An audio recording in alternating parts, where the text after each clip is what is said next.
নমস্কার বন্ধুরা, ট্রেনে আমরা উঠে গেছি আর কিছুক্ষণের মধ্যে ট্রেন ছেড়েও দেবে। আমাদের বেশ অনেকগুলো ব্যাগ হয়েছিল, তাই ব্যাগগুলো ঠিকঠাক জায়গায় রেখে আমরা যে যার সিটে বসে আমরা একটু ঝালমুড়ি কিনে নিয়েছিলাম। আর মায়েদের পূর্ণিমা ছিল, তাই মায়েরা চা খাচ্ছিল।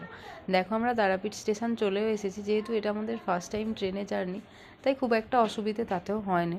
ট্রেন থেকে নামার পরেই আমরা স্টেশন দিয়ে সরাসরি বাইরে গিয়ে ওভারব্রিজ পেরিয়ে স্টেশনের বাইরে গিয়ে ওখান থেকে একটা অটো বুক করে নিয়েছিলাম। 50 টাকা না 60 টাকা করে ভাড়া নিয়েছিল। আমাদের সাথে আরও 5 জনকে ওরা অ্যাড করে টোটাল 12 জন গিয়েছিল। আর আমাদের ওখানে হোটেল কিছু বলা থাকে না, আমাদের পরিচিত এক কাকু ছিল, উনি আমাদের সব ব্যবস্থা করে দিয়েছিলেন।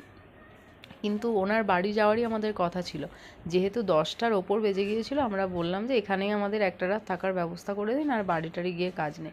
তারপরে এখানেই কাছে পিঠে একটা হোটেল, ওনার পরিচিত হোটেলে আমরা থেকে গিয়েছিল। এবং আজকেই আমরা পুজো দেবো, তো তোমরা দেখতে থাকো এরপর আমরা কিভাবে পুজো দিই। তো তারপরে কি